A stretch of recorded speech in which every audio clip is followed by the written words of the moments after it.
We will be talking about social and emotional development in young adulthood.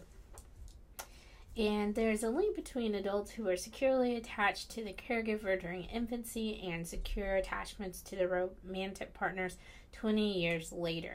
And so we also see more stable romantic relationships with securely attached adults, though these types of relationships, like others, may be deteriorated over the years due to extreme stress. This may include financial burden, sickness, or work.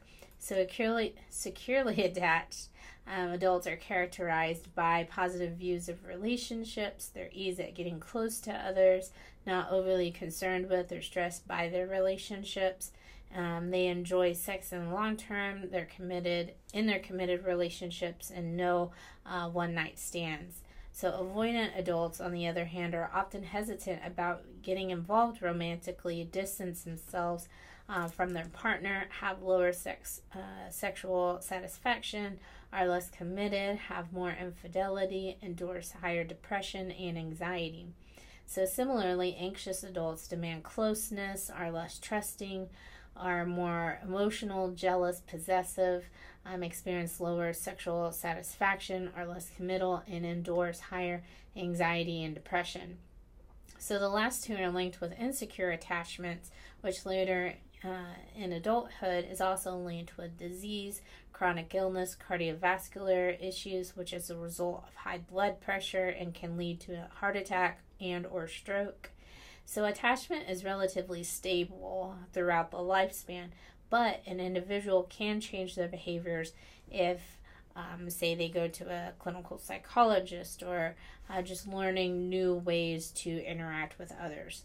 Erikson actually characterized early adulthood as the individual who moves through the intimacy versus isolation stage. So this is where the individual is contending with intimacy or finding oneself while also losing oneself in another person. So this requires commitment in adults who have to have an established identity first before moving into a relationship. So how do we form these intimate attachments? Just like in friendships, we like to associate with people who are similar to us. So this forms the basis for attraction in romantic relationships as well. So we tend to have similar attitudes, behavior, characteristics, personality, lifestyle as those that we're attracted to.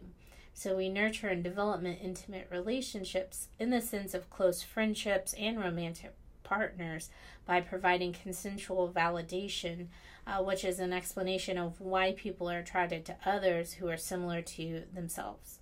So our own attitudes and behavior are supported or validated when someone else's attitudes and behaviors are similar to ours.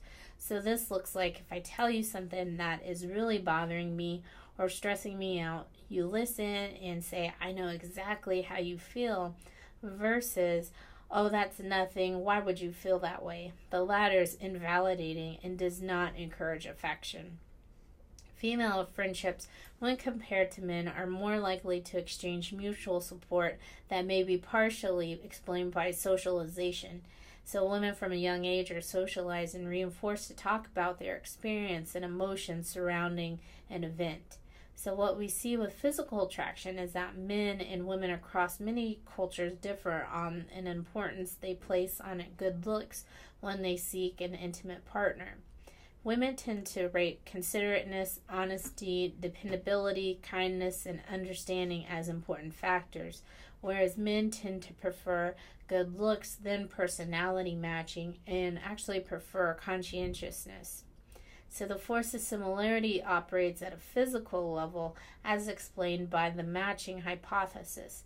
So it states that while we may prefer a more attractive person in the abstract, in the real world or in reality, we end up choosing someone who's close to our own level of attractiveness. So your chapter also discusses two types of love. And so romantic love, which is also called passionate love, has strong components of sexuality and infatuation, and it often predominates in the early part of a love relationship or a romantic relationship. In our culture, romantic love is the main reason why we get married.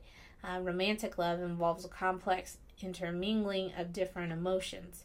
So this includes passion, fear, anger, sexual desire, joy, jealousy. So these are more likely to cause depression than friendships are. Affectionate love, which is also companionate love, is the type of love that occurs when individuals desire to have the other person near and to have a deep, caring affection for the other person develops.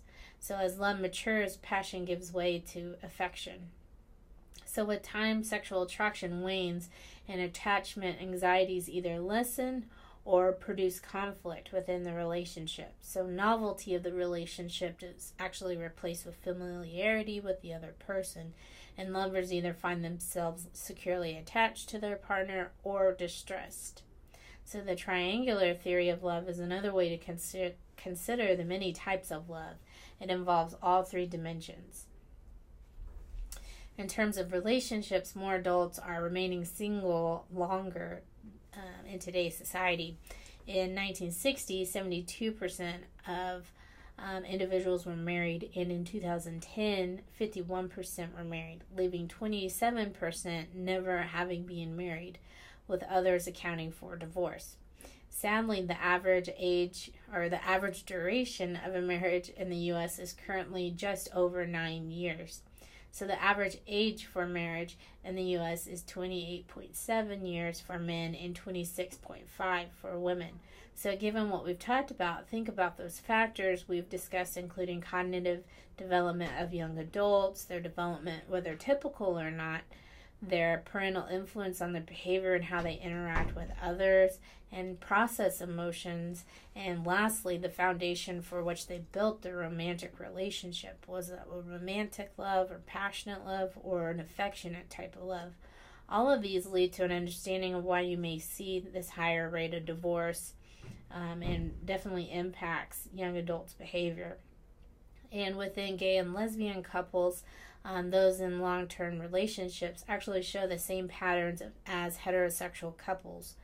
And overall, within the LGBTQ community, research demonstrates a similar number of sexual partners in long-term partnerships as heterosexual couples, in that there are more open relationships with gay men than women identifying as lesbian. Contrary to heterosexual men, gay men actually tend to prefer long-term commitment. In terms of marriage, researchers have found that, not surprisingly, unrealistic expectations are linked with lower levels of marital satisfaction. On tests of what a marriage is like, those who have less romantic ideas of marriage are more accurate in their beliefs. Individuals in happy marriages live happier, healthier lives. This may be partially explained by lower levels of stress, which equals less wear and tear on the body. And this is the opposite for unhappy marriages. So what makes a happy marriage? More positive than negative interactions, negative conflicts that do not escalate. In other words, these individuals have effective communication skills. Remember that these skills are not spontaneously found or developed. These skills are actually developed or not developed throughout one's life. So we also see happy partners enjoying being together. There's a high degree of disclosure between the two and communication. And lastly, we see a trend of husbands who are willing to express their own emotions. So this is all known as communication. So you can see one of the main driving factors within happy marriages. So on the flip side, unhappy marriages are often characterized by lack of effective communication. Actually, this is the number one cited reason for divorce. And so you also see more negative than positive interactions between the two, escalating negative interactions. So this may look like minor disagreements that turn into arguments, which leads to screaming or physical violence in an extreme case. Unrealistic expectations and power struggles between the two, lack of affection, sexual difficulties, individual problems that may include psychological disorders, alcoholism, and so on. In terms of gender differences, women want their husbands to be warm, affectionate, and express their feelings and thoughts. Men report not understanding what women actually mean by this. And so household duties are often divided along gender lines, such as the female does the cooking and cleaning, but throughout the years, this trend has actually been redistributed to both sexes. And interestingly, women report that their work is as stressful, boring, and repetitive compared to men who actually do not report the same. With romantic partners and marriage comes babies. For some families, that's not always the case, based on decision or even infertility issues. So the average age of having a kid or their first kid has increased from 21 to 25 years of age in recent years. Pros to waiting include more time to consider, to plan, establish their goals, or establish a secure job. The parents are actually more competent and mature at parenting, and they're more financially secure. Cons to waiting may include less energy. They have an established job, so can they actually leave for an extended period of time, and possibly more medical problems with or even if we're looking at possibly more medical problems the longer that you wait to be pregnant or to get pregnant. So the number of one-child families is actually increasing. Planned parenting in the way of using birth control to prevent pregnancy means that you can prepare yourselves financially and emotionally before having a child. Young adults often experience mixed emotions and romantic illusions about having kids and what it will be like.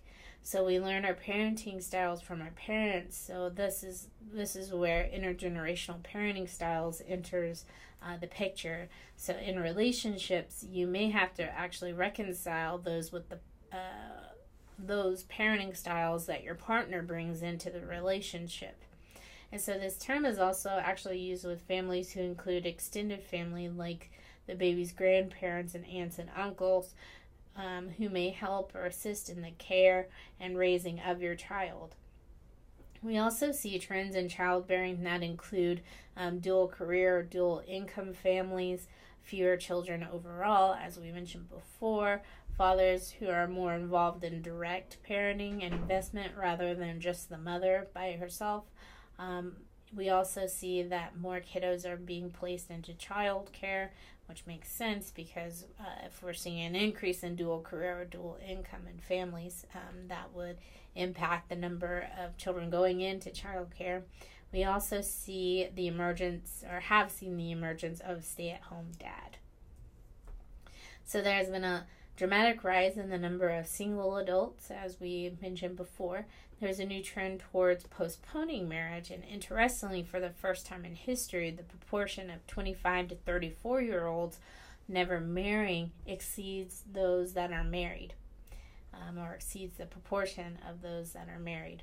So this may be explained by the numbers of individuals cohabitating, high divorce rates deterring others from getting married, interest in independence, or seeking a higher education. So problems of single life may include confronting loneliness and finding a niche in a society that is not marriage-oriented or less so. Advantage include pursuing one's own schedule and interest in having the time and money to do so. There has been a significant increase in both the number of adults who cohabit and the acceptance of what was once unconventional. Cohabitation relationships tend to be more equal than marital relationships, each having their own independent bank accounts, for example. Talks about how that is more of an equal type of relationship than what you may or may not see within a marital relationship.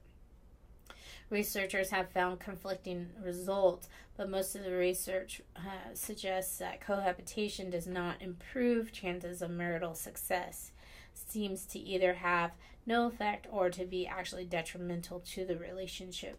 So a third lasts longer than a year, and less than a tenth lasts more than 5 years.